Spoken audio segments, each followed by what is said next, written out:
Assalamualaikum warahmatullahi wabarakatuh. Sebelumnya izin memperkenalkan diri, nama saya Desi Kurniasari. Di sini saya akan sedikit menjelaskan tentang asuransi jiwa dan tanggung gugat. Asuransi jiwa adalah pengaturan tentang asuransi pertanggungan jiwa dalam KUHD tercantum dalam pasal 302 sampai 308. Nah, menurut pasal 1 huruf B Undang-Undang Nomor 40 2014 menjelaskan bahwa asuransi adalah perjanjian antara dua pihak, yaitu perusahaan asuransi dan pemegang polis, yang menjadi dasar bagi penerimaan premi oleh perusahaan asuransi, sebagai imbalan untuk memberikan pembayaran yang berdasarkan pada meninggalnya tertanggung atau pembayaran yang didasarkan pada hidupnya tertanggung, dengan manfaat besarnya telah ditetapkan dan atau didasarkan pada hasil penggolongan dana. Kemudian ada isi polis asuransi jiwa. Nah, adapun syarat-syarat yang harus tercantum dalam polis asuransi jiwa dijabarkan dalam pasal 304 KUHD sebagai berikut. Yang pertama ada hari ditutupnya pertanggungan, yang kedua nama tertanggung, yang ketiga nama orang yang jiwanya di pertanggungan. Kemudian yang keempat, saat mulai berlaku dan berakhirnya bahaya bagi penanggung. Yang kelima, jumlah uang untuk mana diadakan pertanggungan. Kemudian yang terakhir ada premi pertanggungan. Nah, di sini ada tujuan asuransi jiwa. Hashim mengemukakan tujuan asuransi jiwa pada dasarnya ada dua, yaitu proteksi atau perlindungan. Kemudian yang kedua ada untuk menabung uang sebagai bagian dari estate hidup seseorang yang diadakan untuk penghasilan di masa depan. Ada jenis-jenis asuransi jiwa.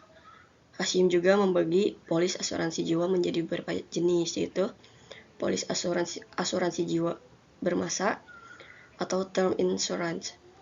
Yang kedua ada polis asuransi dwiguna. Yang terakhir ada polis asuransi jiwa lengkap. Nah, sementara itu dalam praktiknya dapat dijumpai berbagai jenis polis.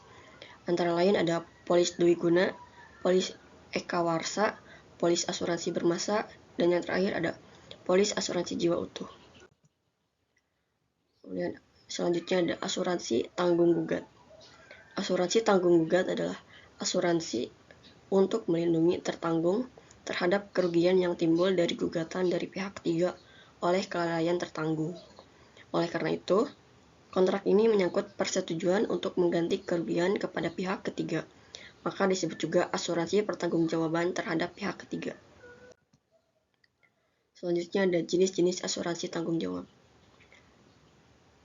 Van Barneveld, alih bahasa atau CH Stravel, Nurhadi, dan Murasad membagi asuransi tanggung jawab menjadi beberapa jenis, yakni tanggung jawab hukum, tanggung jawab menurut kontrak, tanggung jawab hasil produksi, tanggung jawab jasa, tanggung jawab jabatan, dan yang terakhir ada tanggung jawab moral.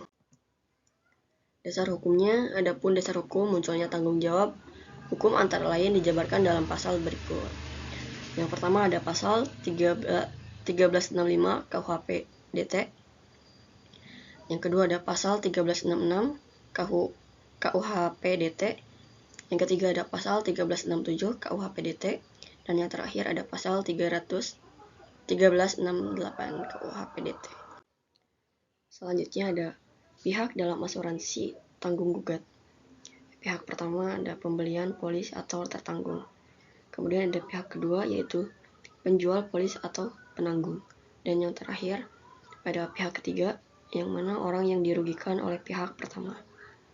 Mungkin hanya itu penjelasan dari saya. Mohon maaf bila banyak kekurangan.